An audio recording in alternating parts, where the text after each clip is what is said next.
Olá, boa noite a todos.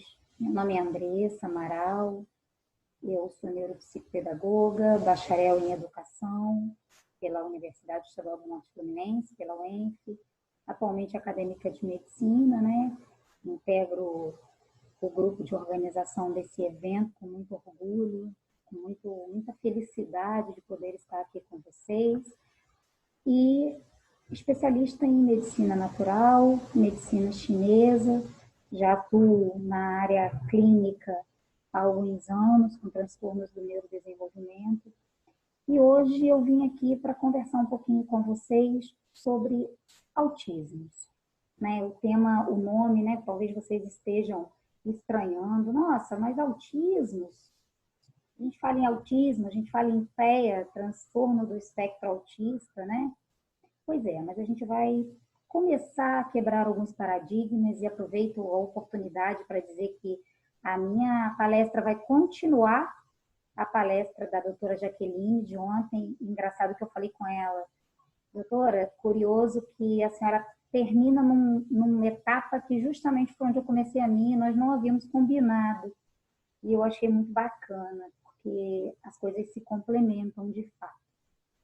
E a gente vai conversar um pouco sobre essa realidade do espectro autista. Nós vamos tentar fazer, eu vou passar rapidamente por algumas situações e se vocês tiverem dúvida, a gente se encontra mais tarde, daqui a pouco, no final da palestra, lá no Zoom, para a gente fazer um bate-papo, tirar dúvidas de vocês. Espero que vocês aguentem, porque a minha palestra é a última, vocês já tiveram várias palestras no decorrer da tarde, né? No início agora e no final da noite. Mas eu vou tentar ser breve, vou tentar ser direta e espero que eu consiga atingir os objetivos do nosso encontro. Bem, olhando para essa imagem, eu queria que vocês pensassem se isso faz sentido para alguém. Essa imagem que está passando aí na tela para vocês. Olhem bem para essa tela, que depois nós vamos voltar para ela, num outro momento da nossa palestra. Curioso começar uma palestra de uma forma tão distinta, né? Cheia de rabiscos, cheia de informações que talvez não façam significado ou sentido para alguém.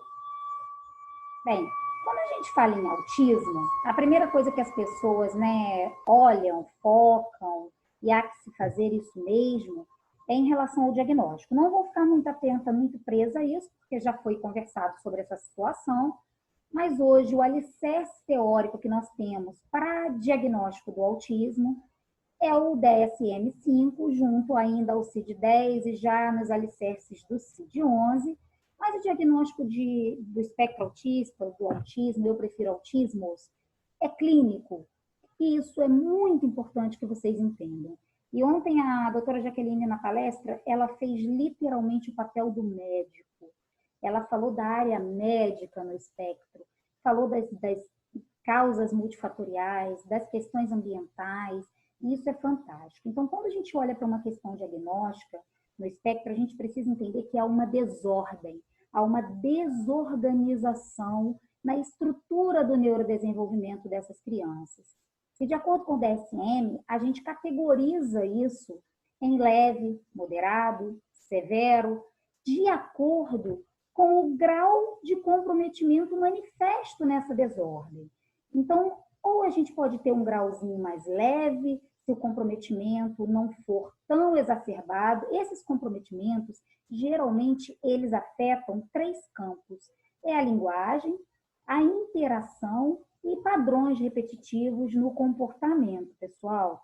Então, de acordo com o nível de comprometimento, se esse comprometimento é muito significativo ou pouco significativo, é que se enquadra essa criança dentro de um perfil, ok? Então, vamos falar de autismos, né? Como vocês podem ver aqui, ó, aqui embaixo eu coloquei para vocês a questão do comportamento, a questão da comunicação, a questão dos padrões repetitivos e a questão da linguagem. São fatores predominantes para que se faça um diagnóstico preciso, né, dessas crianças. Mas, a despeito do diagnóstico, a despeito do CID, que é fundamental, que é muito importante, quanto mais precoce esse diagnóstico for, melhor para a gente, melhor o nosso resultado, melhor a nossa intervenção, eu queria conversar com vocês, e aí eu peço licença e faço honras a um médico que vem lutando há muito tempo sobre essas questões, né, integrativas, essas práticas integrais do autismo, que é o Dr. Rogério Rita, a quem eu devo grande parte do que eu me tornei como profissional e até a minha escolha em fazer medicina para tentar ajudar essas crianças. Ele, inclusive, que gosta de falar de autismos, e faz muito sentido. Pessoal, a gente já sabe que há uma grande prevalência, né, das questões genéticas, de vários mapeamentos, várias pesquisas, né, que mostram que há disfunções em alguns genes, que esses genes manifestam ou não. A grande questão é que em nem todos os casos do espectro autista, esse gene vai ser expressado, porque isso é comum. E aí, o que a gente observa hoje é que nós temos, né, dois grandes grupos quando a gente fala do transtorno do espectro autista. A gente tem esse primeiro grupo, que a gente pode dizer, e a gente enquadra no quadro do autismo genético, né? Esse também pode ser chamado cromossomial. E aí, nesse grande grupo, a gente consegue perceber no rastreio, na triagem, né, no momento do diagnóstico, que são aquelas crianças que são sindrômicas, é muito comum o X-frágil, né, em quase 1% dos diagnósticos de autismo. Algumas crianças com síndrome de Down, que acabam evoluindo também para o quadro diagnóstico do espectro autista. Algumas sinaptopatias, ou seja, disfunções nas ligações sinápticas e que acabam fazendo com que esse atraso no neurodesenvolvimento seja característico para os traços do TEA. E nós temos, né, o que vem sendo discutido, pesquisado, né, e já tem pesquisa sim, já tem ciência sim, não é charlatanismo, não é especulação, sobre as questões das causas, dos impactos ambientais, como um cofator, como um indutor dessas desordens e que acabam gerando o transtorno, né, manifestando nessas crianças. Então, nós temos, o que o Dr. Rogério fala, nós temos o autismo tipo 1 e o autismo tipo 2. Né? O tipo 1 seria esse sindrômico, esse característico que a gente consegue mapear. E o tipo 2 é aquela criança que, na maioria das vezes, ela desenvolve normal, tem os seus marcos do neurodesenvolvimento, do andar, do falar, né? De uma forma normal, quando chega aproximadamente por 1 ano e meio, até 2 anos de idade, depois a gente vai falar dos 1000 dias, essa criança interrompe o seu estágio do neurodesenvolvimento e ela regride, a gente chama até de regressão do espectro. Isso é muito interessante porque, não, apesar de grandes pesquisas apontarem para as questões genéticas, que a gente sabe que tem muita prevalência, mas o interessante é a gente entender que o ambiente também vai proporcionar essas modificações, essas mudanças nesses padrões comportamentais. E aí entra a interferência da própria epigenética, né? De que forma o ambiente vai ser propício à manifestação daquele gene, à expressão daquele gene. E é interessante a gente observar que, além desses dois grupos, a gente pode observar o grupo intermediário. Esse grupo intermediário ele é muito curioso e ainda me aproprio, né, da própria fala, da própria visão, do próprio trabalho do Dr. Rogério, quando ele fala da questão da modernidade. É curioso que a modernidade traz manifestos de traços autísticos, o excesso de tela que essas crianças estão expostas, o excesso de movimento, né? Movimento tecnológico, e aí, em contrapartida, a supressão do movimento motor.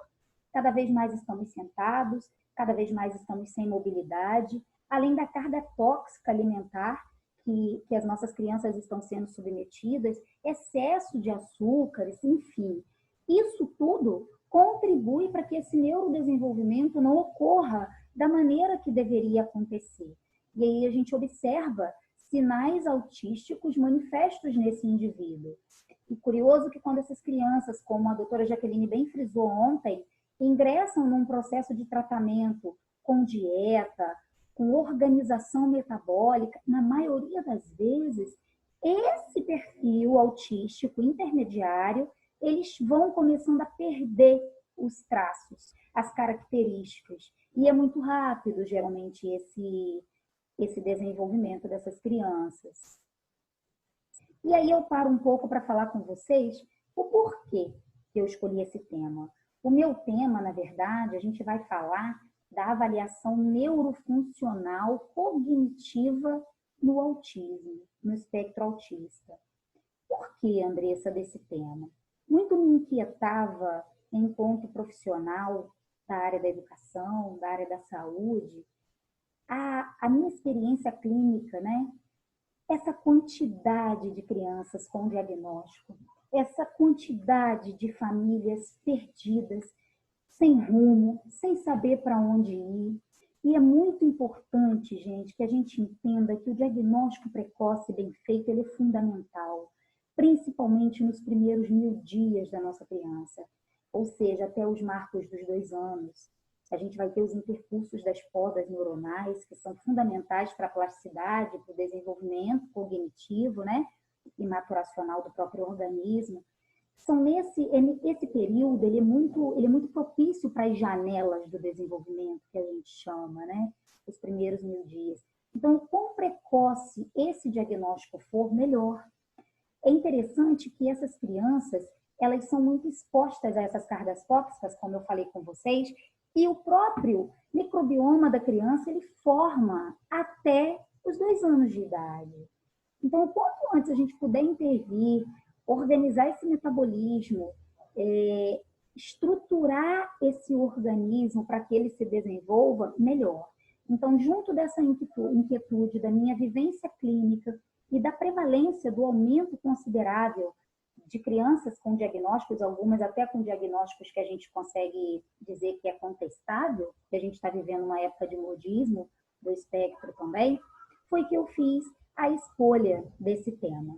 E aí, de fato, a nossa conversa começa onde a da doutora Jaqueline parou, e ela falou da vivência do luto. Eu não podia começar a falar de processo avaliativo, de falar de desenvolvimento, autismos, sem falar desse momento. Uma família, uma mãe, quando recebe um diagnóstico, ela vive uma experiência que a gente chama, eu gosto de chamar de despertencimento.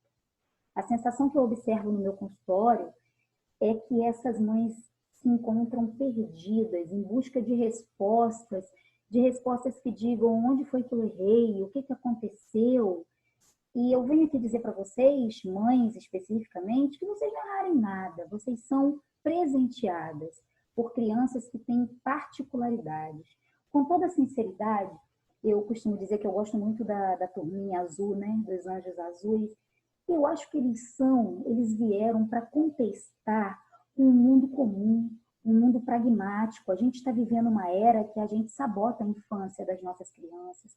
A gente quer que eles fiquem encapsulados, que eles produzam comportamentos padronizados, como todas as outras crianças, porque o filho da fulana, com 3 anos de idade, já faz isso, o meu tem que fazer também. E as coisas não são bem assim. Então, quando a mãe recebe esse diagnóstico, que ela se vê nesse despertencimento que a gente fala, né? E aí eu faço uma alusão a uma grande médica e pesquisadora, que é a doutora Ana Cláudia Quintana Arantes, né? Ela fala muito da questão da morte, do luto, da experiência do luto, do diagnóstico. Autismo não é uma sentença. E ainda assim, a gente tem a ideia de que não há nada a fazer, mas é nesse momento que a gente precisa entender que há muito a ser feito. E eu deixei para vocês uma frase dela que é o título do livro dela, que é: a morte é um dia que vale a pena viver. E quando eu falo isso, não quer dizer que essas crianças estão mortas e nem que a vida acabou para essas mães, ao contrário, vale a pena viver esse luto, vale a pena ter essa experiência, porque aí a gente consegue fazer com que essa vida no mundo azul, que a gente chama, se torne uma experiência fantástica. Vocês vão começar como mães e como terapeutas e como profissionais de educação, conseguir entender que essas crianças têm singularidades, particularidades que fazem com que elas sejam especiais e únicas. E é por isso que eu bato na tecla do processo avaliativo, e a gente vai entender por quê. E quando eu falo do luto, né, é um estado de amor. Ser mãe de uma criança especial é amor, é a graça da concepção. e a gente precisa começar a olhar esse estado de amor por uma outra vertente. E agora eu vou pedir a vocês uma pausa e até, né, um cuidado muito especial e particular para passar para vocês uma história, só um momento que a gente com tecnologia, vocês já sabem, né? Uma história que eu acho que caracteriza por demais essa experiência do luto, que é a família desse anjinho lindo aí, meu cachinho dourado. Ele me ensinou bastante. Através dele, eu pude perceber que vale a pena viver. Vale a pena viver com a família, esse luto, vale a pena viver essa experiência. Então, eu vou tentar colocar aqui esse vídeo para vocês, porque a gente está com essa dificuldade de reprodução aqui no próprio Zap, mas eu vou colocar o vídeo da família para que vocês possam observar o quão importante é viver esse dia do luto. Oi, meu nome é Glauber, essa aqui é minha esposa Gina, nós somos o pai do Gael. A história de Gael é o seguinte: Gael sempre foi uma criança muito desejada, muito esperada, entendeu? A gente demorou quatro anos, a gente esperando para ele chegar, né? E depois Gaelzinho bem lindo, garoto, nem parece filho meu, tão bonito que é. O moleque nasceu lourinho, com os olhos azuis, e assim, como foi uma criança muito desejada, a gente sempre procurou sempre ser pais muito presentes. E no começo, assim, quando ele tinha um ano e pouco, 2 anos, a gente já via que ele tinha um comportamento um pouco diferente das outras crianças. E a gente sempre procurando profissionais para saber o que era, e a maioria dos profissionais só dizia que era normal, que tudo era normal, só poderia dar algum tipo de diagnóstico quando ele tivesse 4 anos. Aí eu sempre na busca, cansado, porque eu sabia que, tipo assim, que ele tinha algo diferente, entendeu? Aí eu busquei, até que a gente conseguiu achar a Andressa. Foi até engraçado, porque eu lembro que quando a gente chegou no primeiro consulta, ela logo entrou assim, ela falou: pô, parabéns, vocês são pais de um anjinho azul.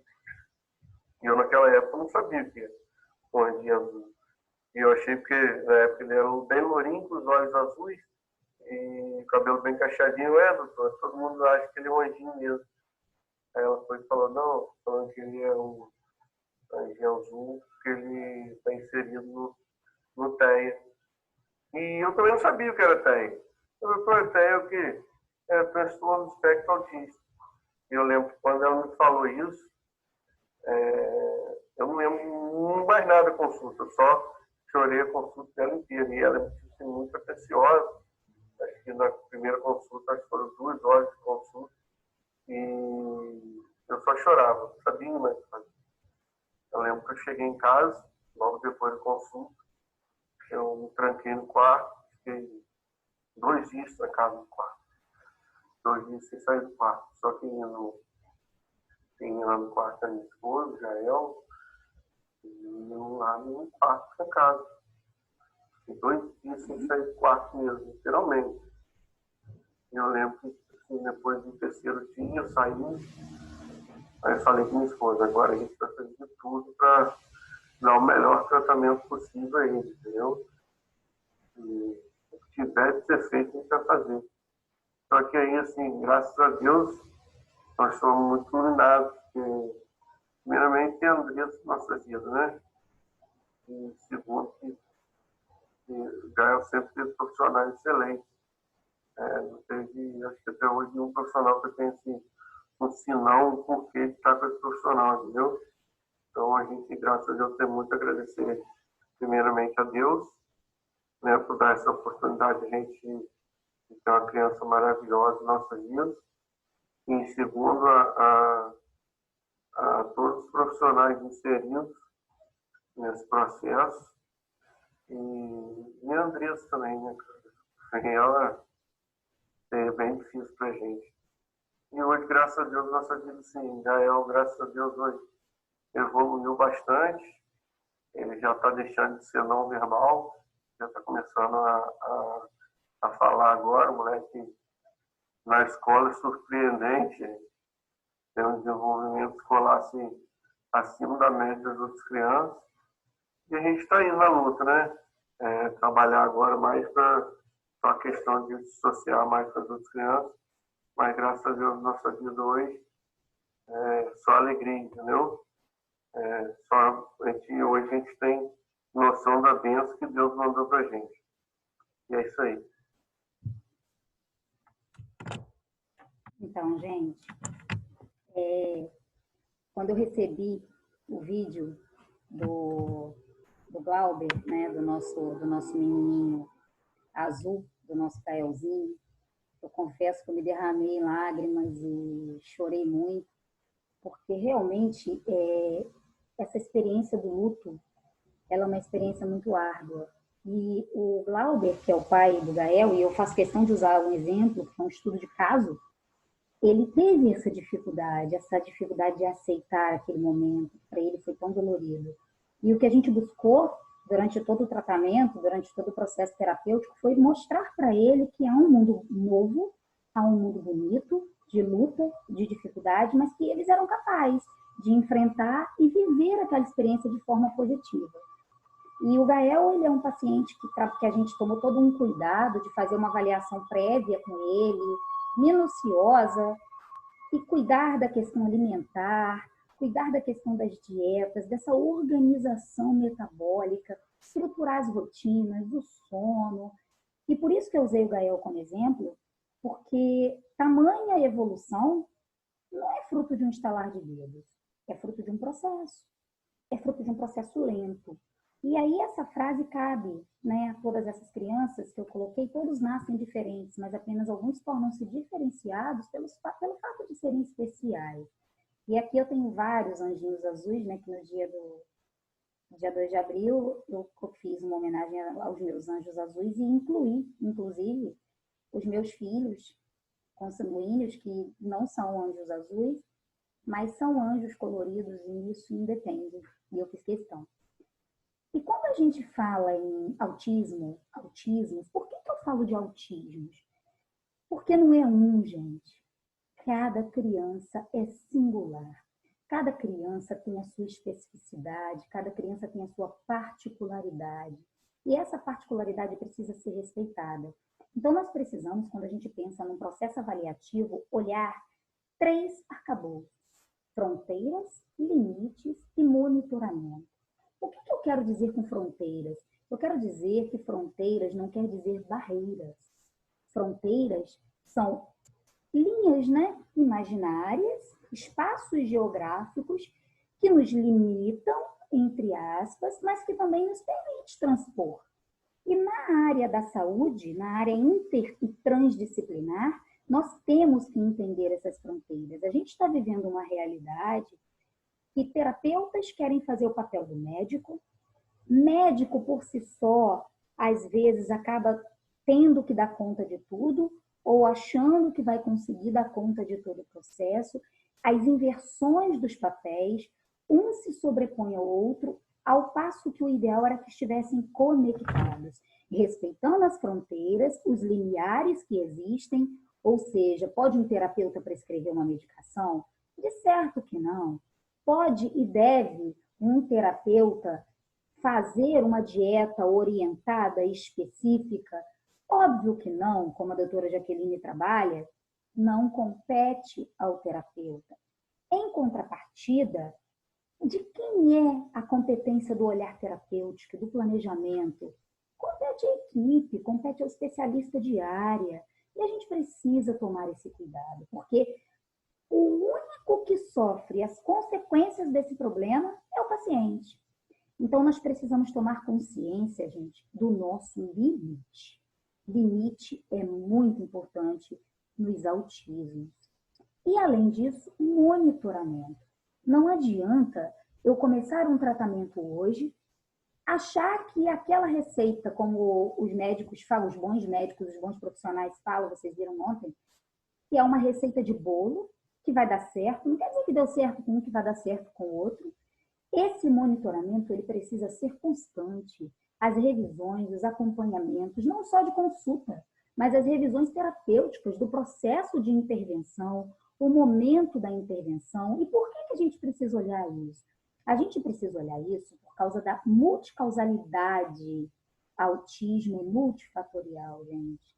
Então, não há como você olhar para uma desordem, para o transtorno do espectro autista, como uma única questão. Ah, o meu filho ainda não fala, eu quero que meu filho fale. E aí eu vou lá para o outro extremo e vou falar para vocês da ansiedade familiar. As famílias na vivência do luto, no afã de resolver, eles ficam muito ansiosos, ficam muito desesperados, querendo resposta para aquelas crianças, para aquele problema. E aí eles começam a pressionar a equipe técnica, os próprios médicos. Mas a fala é consequência de um processo. Há situações que as crianças começam a ser submetidas a uma carga de desintoxicação e a linguagem acaba acontecendo. Há outras situações que a gente regulariza o sono e aí a criança começa a se organizar. Então é preciso, num processo terapêutico, num processo avaliativo, que se estabeleçam prioridades. E para se estabelecer prioridades, a gente tem que abrir mão das vaidades. A gente tem que abrir mão do egoísmo terapêutico, que só o meu método, que só a minha área, que só o meu trabalho é suficiente ou vai bastar. É preciso que essas crianças tenham um estímulo que leve a elas a uma conectividade. E para isso, a gente precisa ter cuidado, pessoal, com a descontinuidade dos tratamentos. É muito comum a gente observar, as crianças começam, o paciente começa, ingressa num processo, aí a família não está evoluindo. Eu acho que não está evoluindo, eu vou trocar, e vai trocando, e vai trocando, e vai trocando. No momento que o cérebro começa a estruturar a organização, a processar, porque as coisas não acontecem de uma hora para outra, é igual um treinamento físico. Quando você vai para uma academia para fazer um exercício, para fazer uma ginástica, há todo um processo para o seu organismo reconhecer, para o seu músculo desenvolver a própria memória muscular. Da mesma forma, é o desenvolvimento cognitivo, é o neurodesenvolvimento. Então, a gente precisa tomar cuidado com essa descontinuidade, porque toda vez que há esse processo de descontinuidade, a gente volta lá do zero de novo. É como se a gente desse um delete para o cérebro, ok?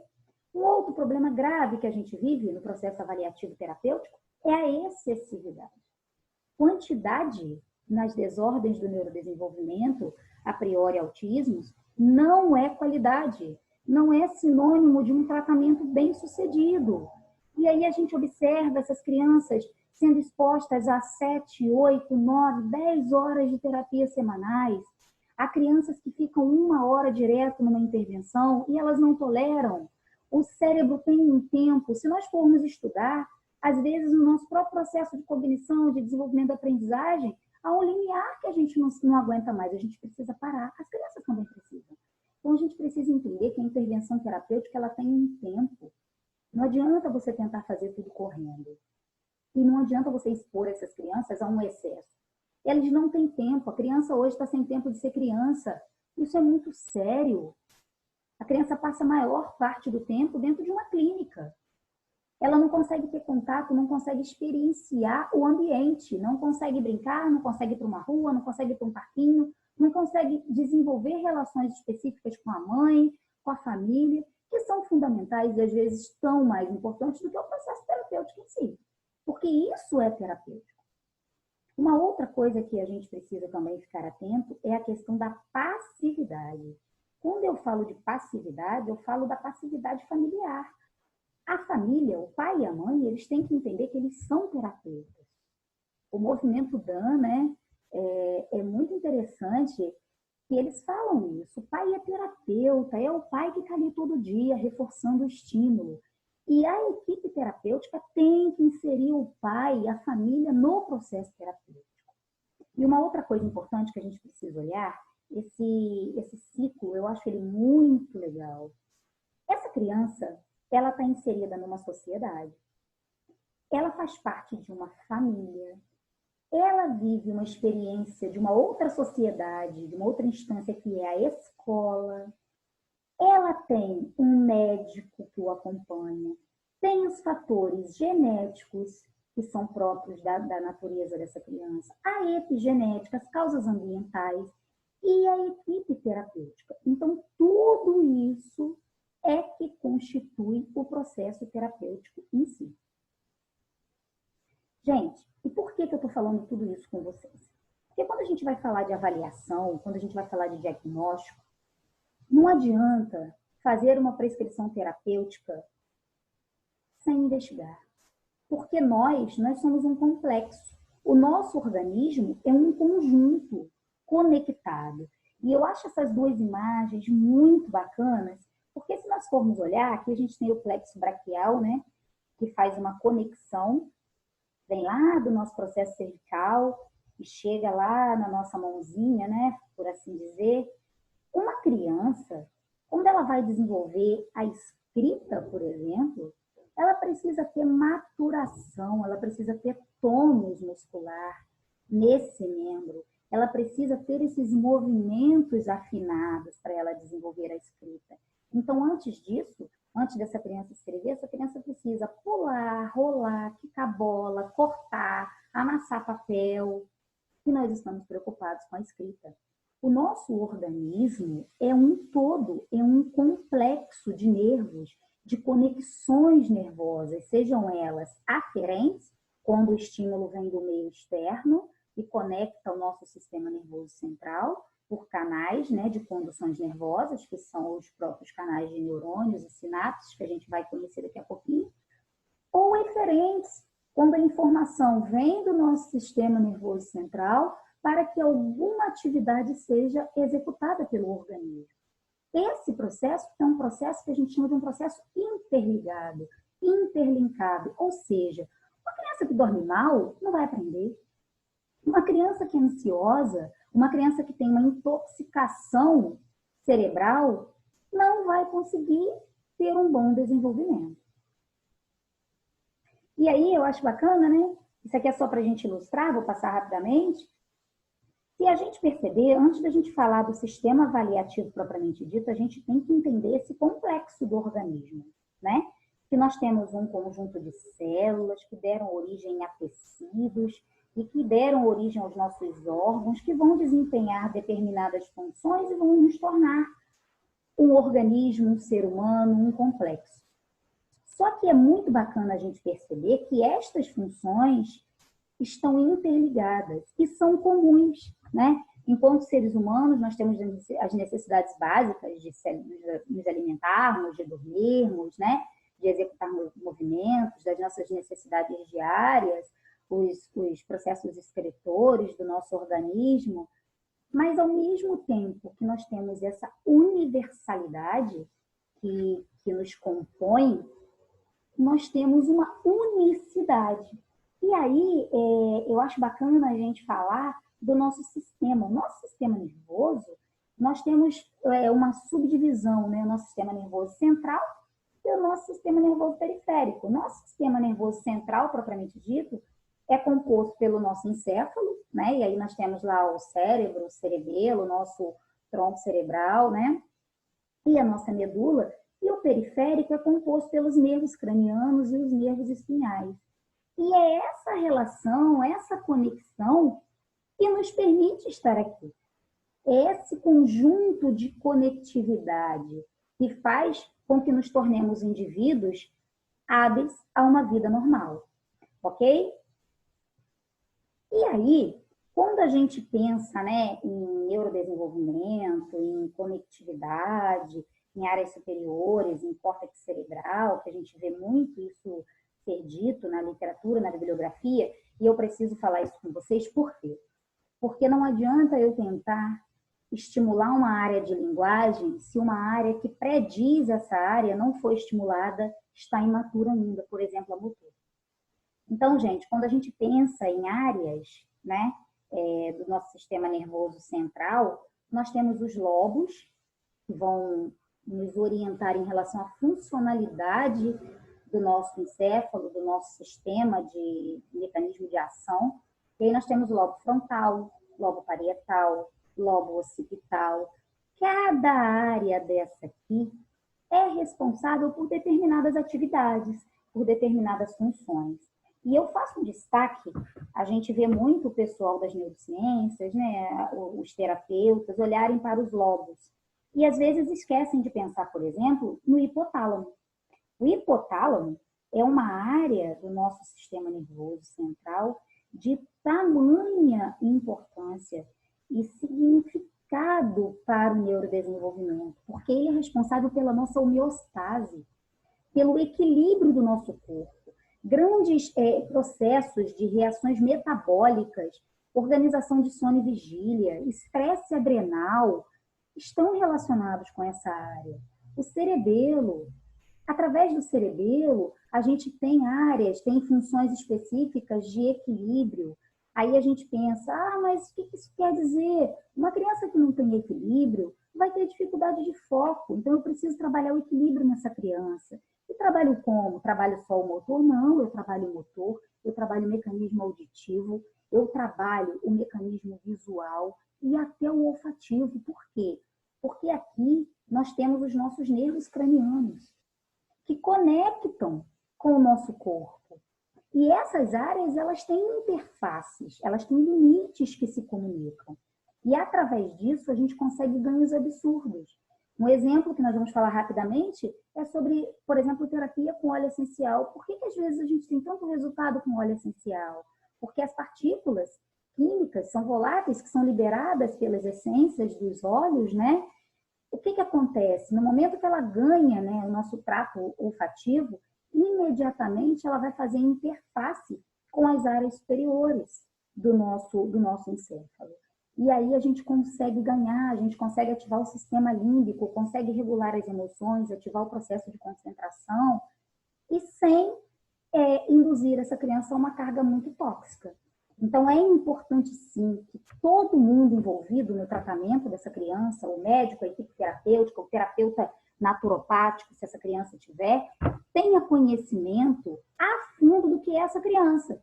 E não é uma receita de bolo, porque o meu filho usa óleo essencial, eu vou usar também numa outra criança, ou eu vou, porque o colega da minha mãe usa, eu vou usar que vai dar certo. Às vezes o que serve para um, não serve para outro. Existem crianças que são extremamente alérgicas. E aí vão ter reações tóxicas a determinadas induções, até naturopáticas. Então, fica um alerta para vocês que até a naturopatia, ela tem que ser supervisionada, porque é perigoso. E aí eu não posso deixar de falar com vocês sobre as células, né, que compõem o nosso sistema nervoso e que são de tamanha importância para o nosso neurodesenvolvimento. Eu vou falar bem rápido disso, tá? Porque não é o nosso foco inicial, mas lá no nosso estágio, né, de desenvolvimento embrionário, o neurônio, que é a principal, teoricamente a principal célula do sistema nervoso, né? Deixa eu voltar aqui que passou. O neurônio, ele passa, o nosso sistema nervoso, até por conta do processo de plasticidade, ele passa por um processo de maturação, de desenvolvimento, né? Primeiro, lá no ectodermo, a gente tem a etapa da indução, que é quando, por um processo de mitose, a gente vai ter a proliferação dessas células nervosas, né?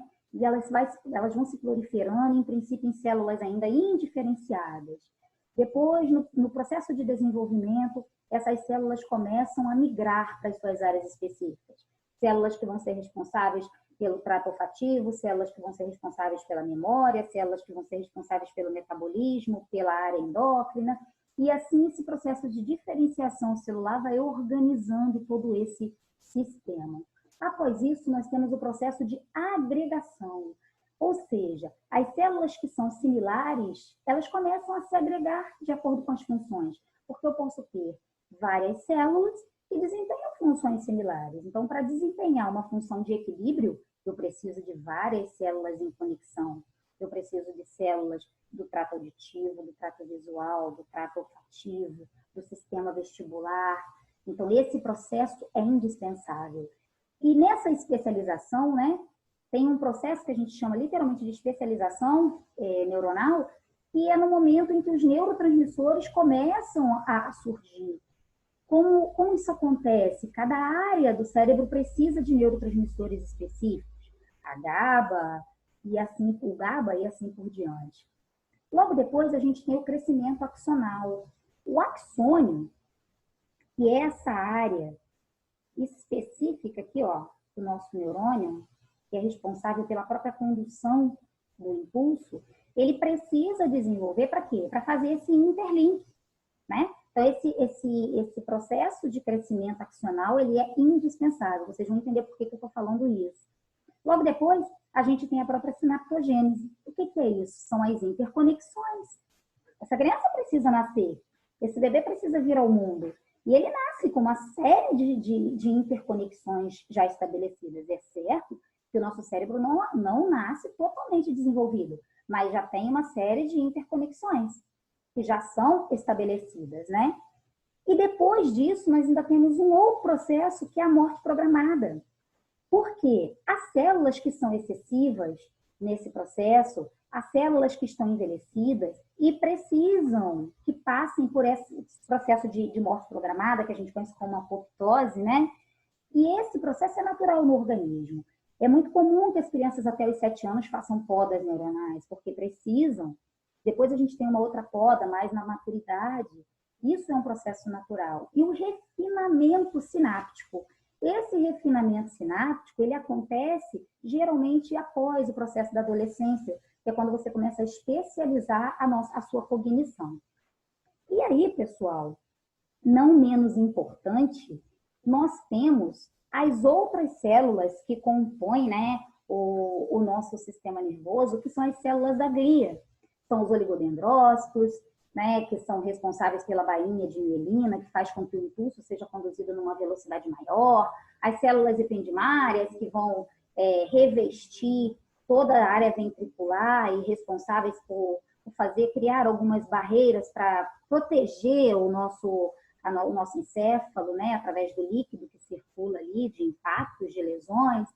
E nós temos os astrócitos, que é o que eu quero parar para comentar rapidamente com vocês. Os astrócitos, eles fazem a conexão do vaso com o próprio neurônio. Então, através dos astrócitos, os neurônios são nutridos, intoxicados, e também os astrócitos, em várias situações, eles desempenham o próprio papel de limpeza daquela área. E aí, eu quero chamar a atenção de vocês para uma pesquisa muito interessante em relação ao espectro autista, da USP, com a doutora Patrícia Beltrão. O que eles fizeram? Eles se basearam na pesquisa do chinês, né? Do Yamanaka, que foi bacana demais. Ele começou, através de peles, de tecidos da pele, gerar em laboratório células pluripotentes, indiferenciadas, e depois diferenciar em células neuronais para fazer diversos estudos. E ela partiu desse princípio e pegou a polpa do dente de leite das crianças que estão no espectro autista e fez em laboratório, em vírus, né, em vírus reprogramado. Ela desenvolveu células de astrócitos e células de neurônio e expuseram essas células em um processo que a gente chama de processo de cocultura. E é muito interessante que os achados que eles tiveram foram fantásticos. Pessoal, eles pegaram um grupo controle, e aí nesse grupo controle, isso aqui é uma célula neuronal do grupo controle, isso aqui é uma célula, um neurônio do grupo de crianças que estavam no espectro. E eles observaram que a quantidade de sinapses, as sinapses são bem limitadas nessas crianças que estão no espectro. Pegaram essas células, pegaram esses neurônios e expuseram o astrócito.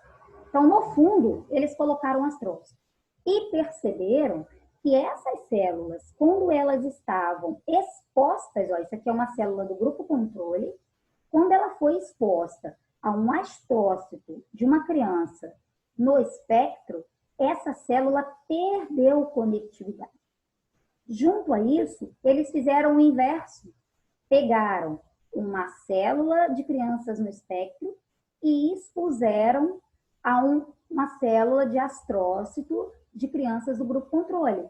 E aí elas começaram a perceber que esse neurônio ganhou conectividade. Ou seja, sendo o astrócito responsável por essa manutenção, né, por esse processo de nutrição, né, do próprio neurônio, se eu tenho uma deficiência funcional nessa célula, automaticamente eu vou ter problema nas minhas sinapses.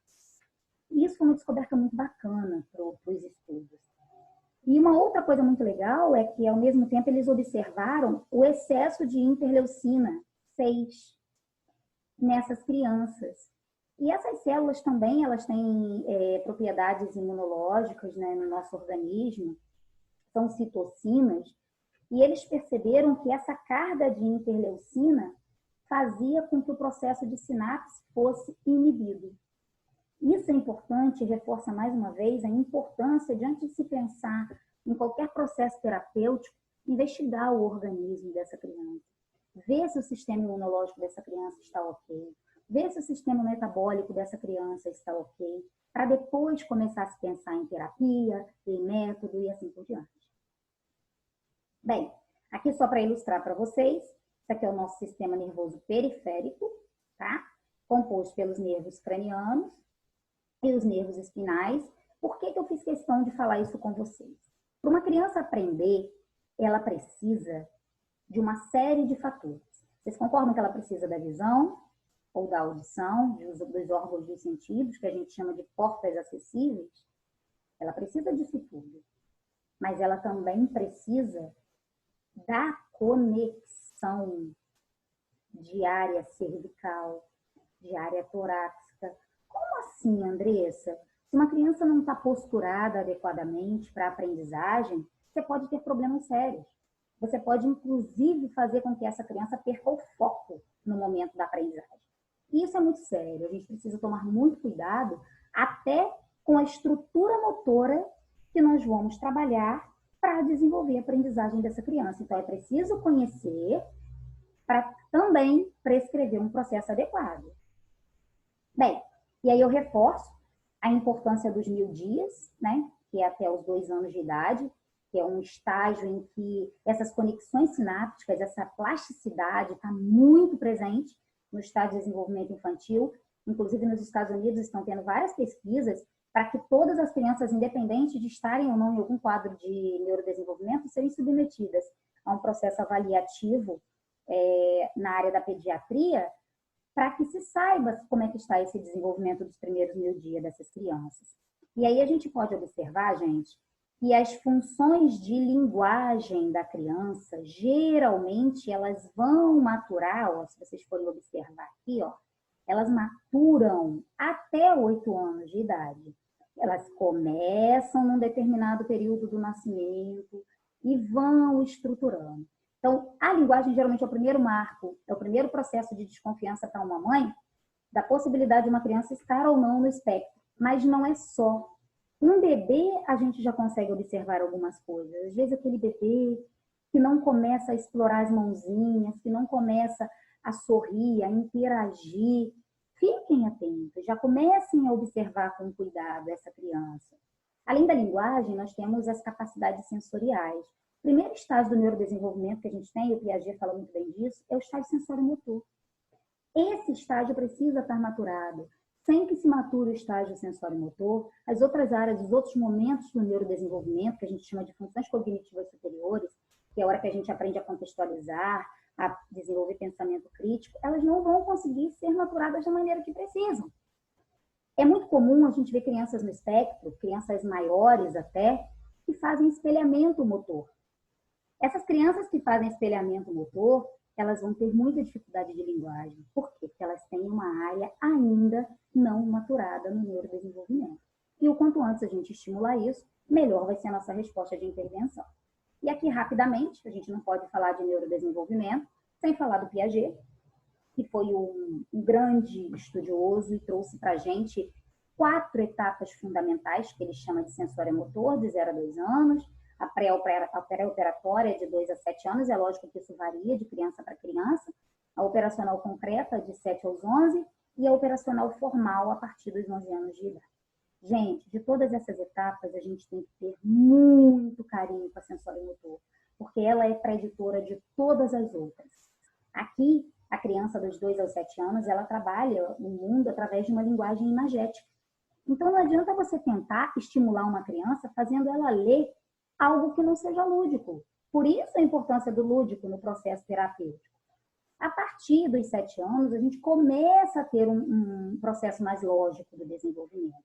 E essa estrutura se matura na puberdade. E é uma outra fase muito perigosa, porque a gente tem uma oscilação hormonal intempestiva na maioria dessas crianças, né? Então, segundo Piaget, a aprendizagem, ela se estrutura num processo de assimilação, equilibração, acomodação. Só que para você criar esse ciclo, para você acomodar uma estrutura, um estímulo, você precisa desestruturar. Ou seja, nem sempre, num processo terapêutico, a gente vai induzir uma criança à homeostase, ao equilíbrio. Às vezes é preciso a gente induzir a criança a um estágio estressor, a um estágio de desorganização, para que ela se busque, para que ela se perceba. Principalmente quando a gente vai trabalhar a propriocepção, a gente trabalha muito com a criança o estímulo do impacto. A criança tem que se sentir, a criança tem que se perceber. E às vezes a gente está preocupado com uma série de terapias quando a gente precisa ensinar para a nossa criança que é uma massagem em casa. Isso é uma forma de trabalhar a percepção, a propriocepção. E as famílias às vezes não têm o menor conhecimento do quão terapêutico e quão eficiente é o estímulo de uma massagem em determinadas áreas do corpo de uma criança. Inclusive para o cognitivo. E aí eu quero falar outra coisa importante com vocês, que é sobre os reflexos. Há reflexos que são naturais. A criança quando nasce, tem reflexo de morro, tem o reflexo da marcha. Dependendo do bebê, se você posturar numa determinada posição, essa aqui, por exemplo, parece que ele vai andar, né? Tem reflexos plantares, que a criança reage àqueles estímulos. Isso você precisa testar. Mas testar em que momento, Andressa? Você está falando de autismo. Há crianças autistas, a criança no espectro autista, que aos 6 anos de idade ainda conserva alguns reflexos desses. E se eu não trabalho através do estímulo arcorreflexo, através da acomodação sensorial, esses reflexos primitivos para maturar e transpor essa etapa, eu vou ter dificuldade no neurodesenvolvimento. E aí eu vou deixar para vocês uma escala, depois se vocês quiserem eu passo o material para vocês, que é da Montessori, né? A Maria Montessori foi uma estudiosa da área educacional e ela faz uma escala muito bacana que ela fala que a gente tem movimento, linguagem, pequenos detalhes até os 3 anos de idade. 4, 5, 6 e 7 é a ordem, é o ritmo, é a música, é a graça. É por isso que aqui a consciência fonológica se desenvolve. E para que eu desenvolva a leitura e a escrita, que tem que estar maturada apenas com 8 anos e 9 anos de idade, eu preciso de ritmo, eu preciso de música, eu preciso de ordem. Por isso que a dislexia só é diagnosticada a partir dos 8 anos de idade. E depois dos 10, 11 anos é que a criança precisa ter, de fato, uma noção, uma dimensão espacial. Não quer dizer que ela não atinja esses marcos, tá? Aqui são outras escalas que eu vou deixar para vocês. Escala da maturação da linguagem, né? Quantas palavras que uma criança precisa estar falando até determinado momento do desenvolvimento dela. Gente, 1 ano e meio, observou que a criança não está falando, não está balbuciando. Com 1 ano de idade, a criança já tem que ter linguagem. A partir disso, comecem a ficar atentos. Comecei a observar que a minha criança, com 1 ano, começou a andar, começou a fazer movimentos, começou a fazer ponta do pé. Eu chamo, essa criança não me atende. Começo a ficar atento. Essa criança ouve um barulho, imediatamente ela estremece, põe a mão no ouvido. É uma criança que gosta de ficar mais guardadinha, brincando embaixo de mesa. Isso tudo são sinais que nos alertam para uma possibilidade dessa criança estar no espectro. E aí eu gosto muito de frisar, né? Voltando à questão do 1º ano de vida, a maturação motora. E por que eu estou falando isso? É muito comum autismos carregarem hipotonia. E a hipotonia, ela não é só de membro, não é só no nosso esqueleto apendicular, não é só de braço, não é só de perna. A hipotonia, ela pode ser, inclusive, orofacial. E aí a gente está lá no fonoaudiólogo, que trabalha com desenvolvimento da linguagem, coitado do fonoaudiólogo, está lá se debruçando, está lá morrendo, está lá trabalhando. Essa criança não vai maturar, porque ela precisa de estímulo orofacial, ela precisa mastigar. Muitas crianças não conseguem deglutir. E aí, se essa criança não consegue deglutir, se essa criança não consegue mastigar, automaticamente essa criança vai ter dificuldade de falar. Então, a terapia para essa criança, inicialmente, é uma terapia de linguagem? Absolutamente. É uma terapia de estimulação orofacial, que é em conjunto com o fisioterapeuta, com o fonoaudiólogo, com o terapeuta ocupacional. Por quê? Porque na fisioterapia orofacial, o fonoaudiólogo trabalha a linguagem, mas o fisioterapeuta precisa trabalhar todo o plexo, a área de pescoço dessa criança, que também precisa estar maturada, porque nós temos musculaturas interligadas e que vão ser fundamentais para o desenvolvimento orofacial dessa criança, consequentemente, desenvolvimento da fala. Porque a fala inicial, ela é uma imitação motora. Depois ela passa a ser um instituto linguístico, ok? Tanto é que a criança começa a imitar na nossa reprodução labial. Isso aqui é só uma ilustração para vocês entenderem que é o motor, é a cognição, é a linguagem, são as emoções. Tudo isso faz parte do nosso neurodesenvolvimento, da nossa maturação. E aí eu queria que vocês olhassem para essas imagens e observassem se vocês conseguem ver sentido nessa frase, por exemplo. Vocês conseguem ler alguma coisa aqui? Ao primeiro olhar, talvez não. Mas daqui a pouquinho vocês vão começar a conseguir ler. Conforme um estudo de uma universidade inglesa. Por quê? Porque apesar das coisas não estarem em conexão lógica, organizada, sistematizada, ela tem uma estrutura lógica. E o autista, a criança que está no espectro, eles podem não conseguir manifestar essa lógica de linguagem expressiva, linguagem externa, mas internamente eles desenvolvem uma estrutura de linguagem. Internamente eles desenvolvem um pensamento comunicativo. E nós temos que entender de que forma essa criança se comunica. Que é o nosso grande problema. A gente busca apenas as deficiências, mas a gente precisa buscar as habilidades. Junto a isso, eu queria que vocês olhassem para essa imagem e observassem quantas pessoas vocês conseguem ver. No primeiro momento, vocês vão ver 2. Depois, vocês vão começar a ver que aqui no olho tem um homem, aqui no outro tem um outro tocando violão, mais uma mulher lá atrás, né? Então, quanto mais a gente aprofunda, mais a gente consegue ver detalhes. Da mesma forma, se a gente observar essa imagem por um bom período, vocês vão ver que ela vai começar a se movimentar. Isso quer dizer que as minúcias são fundamentais. Junto a isso, eu reitero que fatores genéticos, fatores ambientais, fatores alimentares e as intervenções são indispensáveis por um bom processo de desenvolvimento terapêutico com essas crianças. Pessoal, agora eu vou trazer para vocês alguns estudos muito recentes, né, da Sociedade de Pediatria Internacional. E aí, eu acho bacana esse estudo, que eles falam do processo de intervenção avaliativa na rede pediátrica. O quão é importante uma triagem universal, submeter essas crianças até os 2 anos de idade a esse processo, para ver se elas têm algum sintoma de atraso no neurodesenvolvimento, para que a gente possa começar por uma estimulação precoce. Um outro que é muito bacana é esse artigo novo, saiu agora, finalzinho do ano, né? Para onde eu devo ir? Né? Para onde eu tenho que partir a partir de agora? O que eu devo fazer? É através dessa triagem, através desse processo avaliativo que a gente tem um norte, né? A gente tem um direcionamento. Um outro artigo que eu quero mencionar para vocês, que saiu agora, em abril, né? E aí depois eu passo para vocês podem encontrar também. Eles falam de um aminoácido, o NLG, né? N4.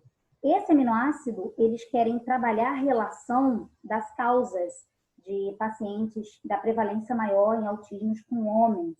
Por quê? Porque esse gene, a gente sabe que a nossa situação cromossômica, a mulher, né, é XX, o homem é XY. Se a parte Y dele, estiver com algum problema, ou a parte X, no caso do homem, você não consegue substituir. E aí os estudos mostraram que eles trazem mais problemas comportamentais, né, algumas desordens no neurodesenvolvimento. Um outro estudo que eu achei muito legal é a questão da baixa conectividade. É de fevereiro agora. Ela não é específica. E a gente perde aquele paradigma de que linguagem tem que ser estimulada por linguagem, motor tem que ser estimulado por motor. Não. Eu posso estimular a linguagem através do motor, eu posso estimular o motor através do sensorial, eu posso estimular o motor através da visão. E quanto mais eu faço essa interconexão hemisférica, mais eu estimulo a plasticidade neuronal. Uma outra situação que é fantástica, e vocês ouviram o professor, né, Luciano, que de forma brilhante fala do sono, é a importância do sono na habilitação, nesse processo do neurodesenvolvimento. Crianças que dormem mal apresentam muitas disfunções, muitas dificuldades no neurodesenvolvimento. É no momento do sono que o nosso cérebro faz varredura. É no momento do sono que a gente habilita algumas estruturas, que a gente matura o nosso processo de memorização. Então, a criança precisa dormir. E a exposição à tela, e aí é uma coisa muito séria, ela atrapalha o processo do sono, porque o estímulo fotovoltaico excessivo, ele inibe a produção da melatonina. E a melatonina, a gente sabe que é o hormônio responsável pelo sono, né? Lá na nossa glândula pineal, que a gente produz naturalmente melatonina. Então, fica um alerta para os pais, para os familiares, os terapeutas, que após as 17 horas, que é quando a gente tem o pico do cortisol e o ciclo da melatonina, que a gente evite excesso de carga fotovoltaica, de estímulo luminoso para essas crianças. Né? E uma outra coisa que eu quero comentar com vocês, a gente já está quase acabando, é sobre a questão dos processos terapêuticos. A gente fica muito envolvido, né? Meu filho tem que fazer terapia ABA, meu filho tem que fazer terapia Fortime, meu filho tem que fazer PIT, meu filho tem que fazer o método X, o método Y.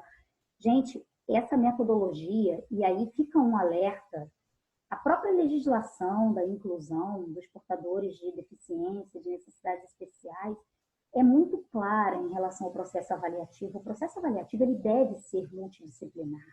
O diagnóstico, o CID, compete ao médico, mas o processo terapêutico não. E há que se entender, é preciso que as classes médicas, as classes terapêuticas se unam, se interlinkem nesse processo, porque quem tem expertise para avaliar a quantidade de carga terapêutica muscular, motora, de estresse neuromotor que uma criança tem que ter ou pode ter, é o especialista, é o fisioterapeuta, é o terapeuta ocupacional.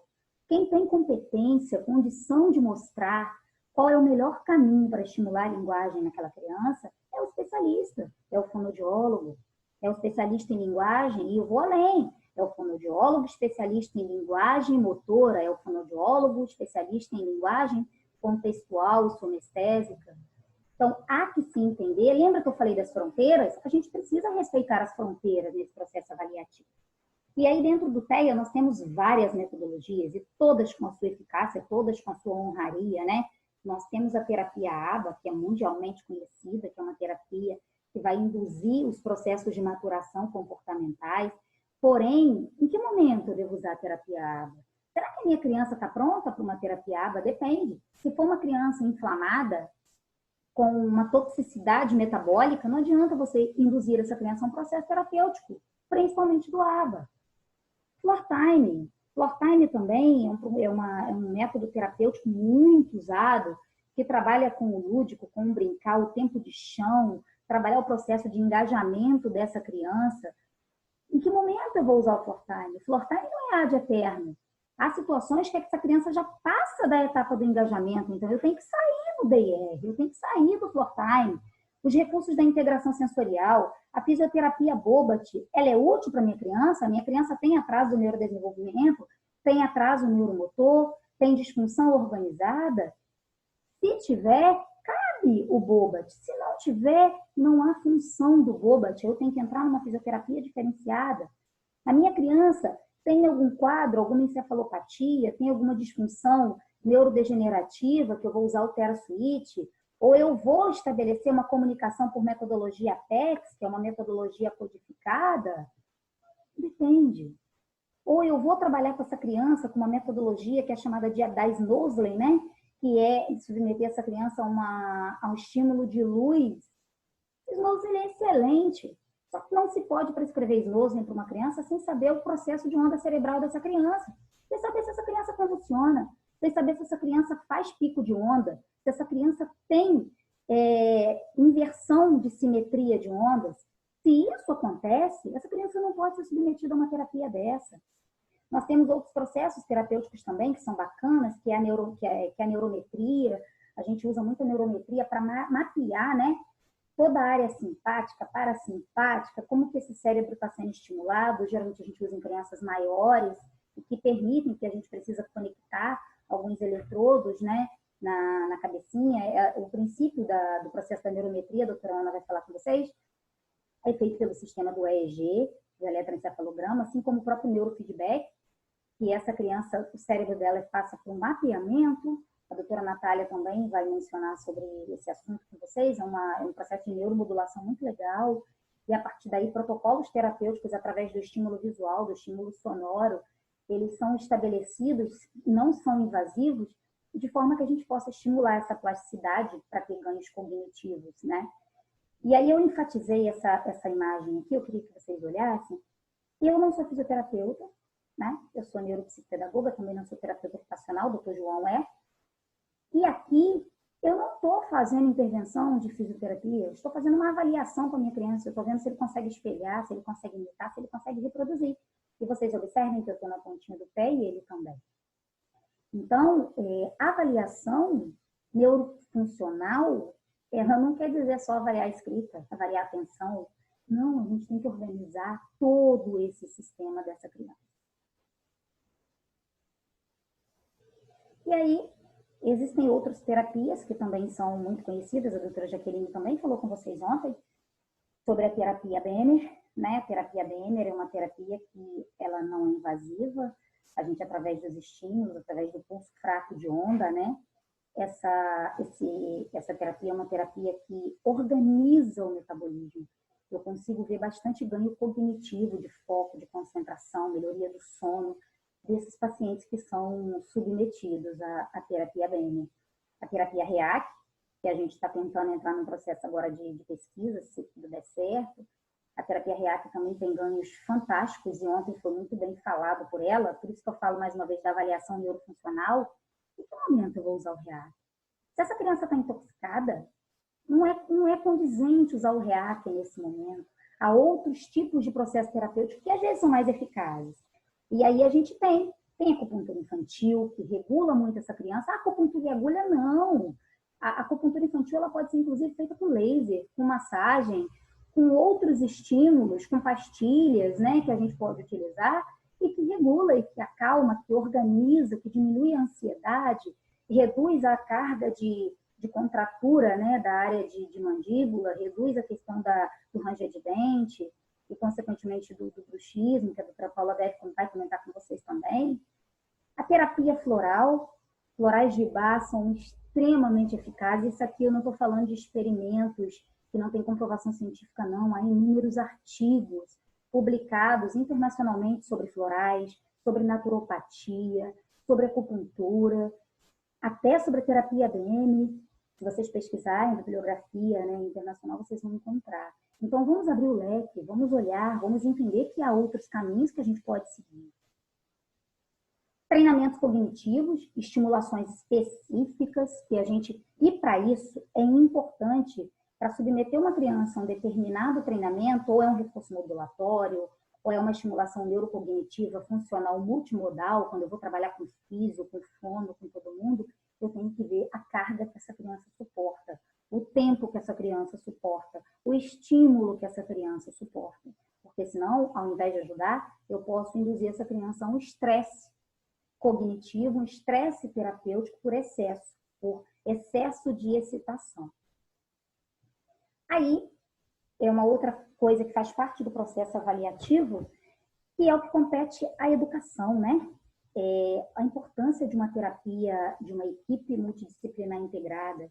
E fica um alerta para vocês, diretores de escola, né? Que a competência, a gente sabe que a competência da escola, o desenvolvimento do PDI, que a doutora Cristina vai falar com a gente também. E junto do PDI, que é o Plano de Desenvolvimento Individual da Criança, desenvolveu o PEI, que é um plano especializado individual dessa criança. A escola precisa desenvolver esse planejamento para aquele indivíduo, mas ela precisa dispor de uma avaliação integrada, funcional dessa criança, da equipe terapêutica junto com o médico. Por quê? Eu só posso desempenhar, organizar um planejamento educacional se eu sei as disfunções e as habilidades preditoras do neurodesenvolvimento. Quem tem expertise para fazer é o especialista em neurodesenvolvimento. Quem é o especialista em neurodesenvolvimento? São terapeutas, sejam eles das áreas cognitivas, o neuropsicopedagogo, o psicopedagogo, o fono, geralmente uma equipe multidisciplinar, cada um na sua devida área. E o médico investigando a parte metabólica. E aí eu gosto dessa imagem, a gente já está finalizando. Vocês conseguem perceber alguma diferença nessa imagem? Nos sapatos e no ventilador? Eu não. Isso me foi muito forte na minha prática clínica, um dia que a mãe reclamou que o filho dela gostava de colecionar ventilador, de brincar com ventilador, uma criança autista. E aí eu perguntei a ela o que ela mais gostava de fazer, e ela disse que ela gostava de colecionar sapatos. E aí eu pergunto, qual a diferença de colecionar sapato e colecionar ventilador? De gostar de brincar com ventilador? Nenhuma. E por que isso tem que ser uma condenação? Por que essa criança tem que ser encapsulada? Por que essa criança não pode, a partir do ventilador, estimular ela a desenvolver outras habilidades, a trabalhar corpo, a trabalhar a questão do tamanho, a noção espacial, a questão da dimensão, a propriocepção, o sentir do vento? Isso é processo terapêutico. Isso é avaliação. E aí eu gosto muito dessa imagem também da menininha, e quando a gente olha para essa menininha, geralmente a primeira coisa que nos vem à cabeça é: tem alguma coisa errada nela, as coisas não estão no lugar. E as pessoas esquecem de olhar para o sorriso. Na verdade, muitas das vezes, a nossa criança, ela precisa ser olhada para as habilidades e não para as inabilidades.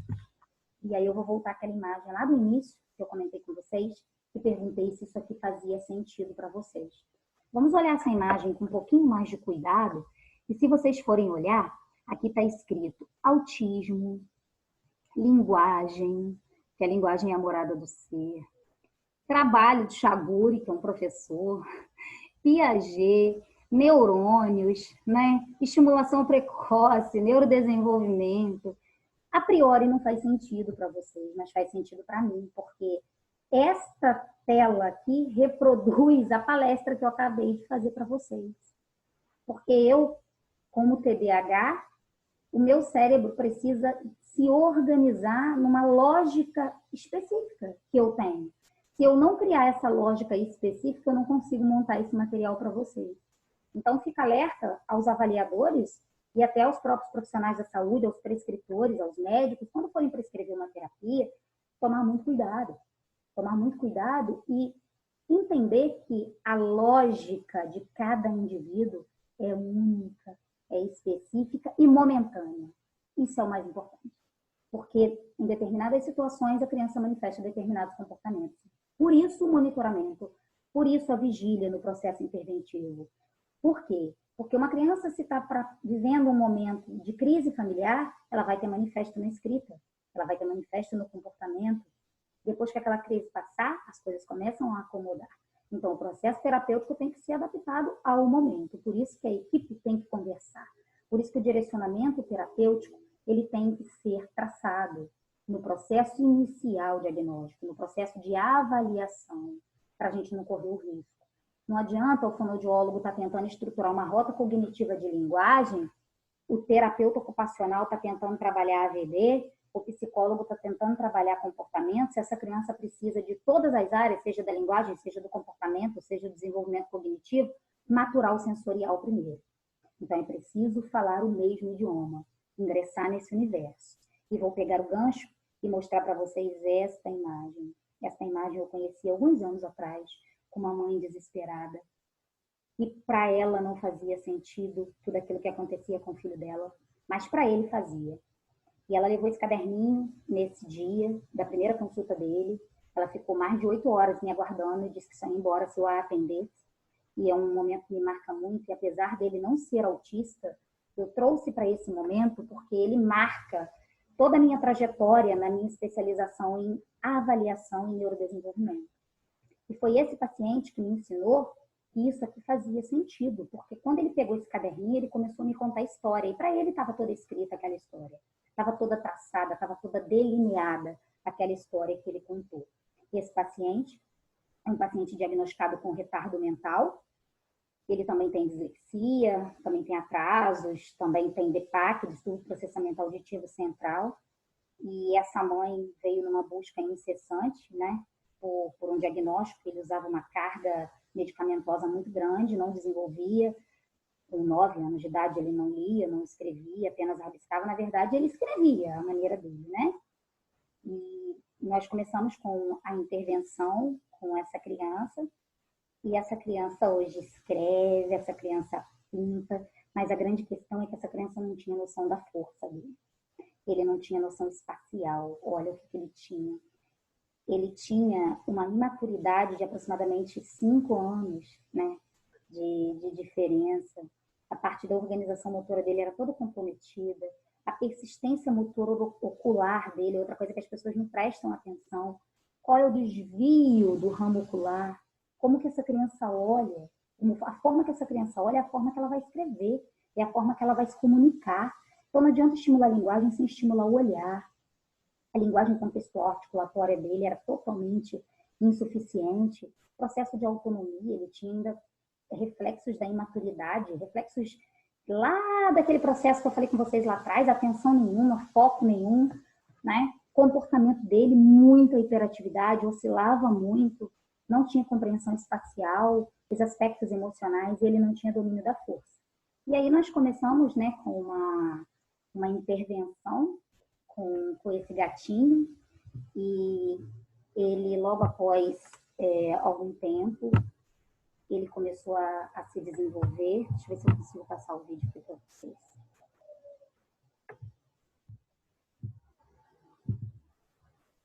Só um minuto.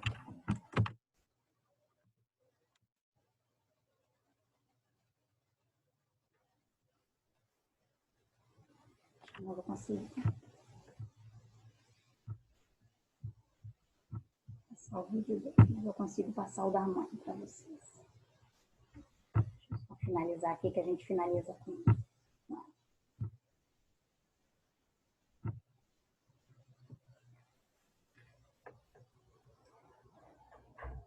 Então, essa criança, ela era submetida a uma história que a mãe dele estava assim, perdida. Ela não sabia para onde seguir, para onde eu vou, o que fazer.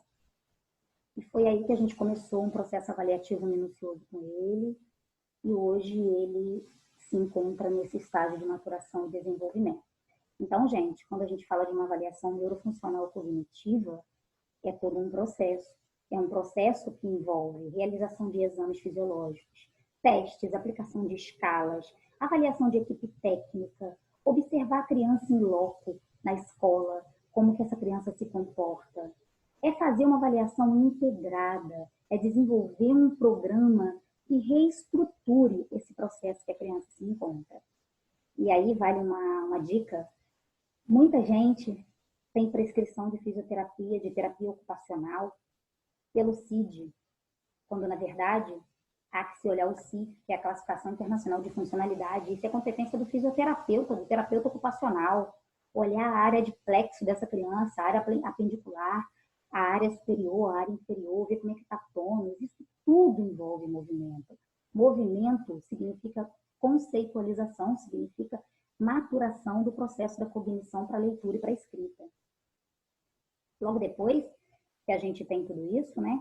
O ideal é que a gente faça esse perfil cognitivo dessa criança, discuta o caso clínico com a equipe e desenvolva os protocolos específicos que envolvem a família, a escola, a equipe terapêutica e o médico. Então, uma avaliação neurofuncional, ela é coletiva, tem o grupo terapêutico, o grupo familiar e o grupo escolar. E ela tem várias fases. Quando você avalia uma criança, uma das coisas importantes que na maioria das vezes a gente não submete essa criança é o livre ato terapêutico.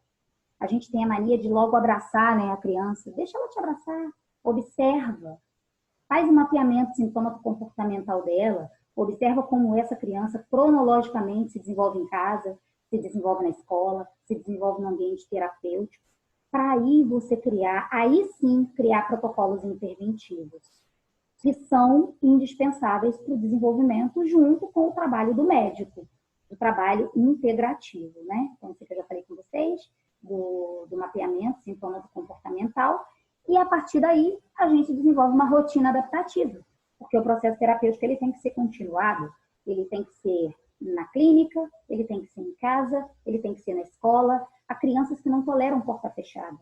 Então, se a criança não tolera porta fechada, eu tenho que orientar essa mãe em casa, até que isso mature na criança, trabalhar com as portas abertas. A gente tem que acessar as portas que a gente consegue na criança. E depois a gente vai fechando essa porta aos poucos. E assim sucessivamente. Uma criança que não tolera muito tempo numa sala de aula, ela precisa ser condicionada a um processo que ela consiga, num determinado momento, sair da sala, andar, dar uma voltinha, regular.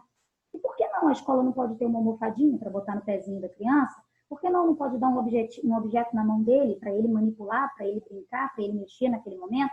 Mas aonde que eu descubro qual é a habilidade sensível da minha criança? Na avaliação funcional. E aí, o ciclo básico, né, de intervenção, esse ciclo ele é parametrizado, é importante que ele seja sempre supervisionado, acompanhado com a equipe terapêutica junto ao médico e à própria escola, para que essa criança consiga ter um desenvolvimento favorável no tempo dela, que ela brinque com os ventiladores, que para ela o universo dela faça sentido e que a gente aprenda a respeitar esse sentido, porque essa criança que antes escrevia isso, hoje já escreve isso. Tia Andressa, eu te amo muito do fundo do meu coração. Então, o que hoje para vocês faz sentido, para ele já fazia há muito tempo. Então, nós precisamos acreditar nas habilidades que as nossas crianças têm. Pessoal, é isso que eu queria falar para vocês. Desculpa, é muita informação, a gente acaba se estendendo. Caso vocês tenham dúvidas, eu espero vocês. Nós vamos estar na plataforma Zoom conversando. Foi uma honra poder estar aqui e eu espero que vocês aproveitem esse momento valioso de nossa palestra, de nossa semana, que tem muitas coisas ainda para vir.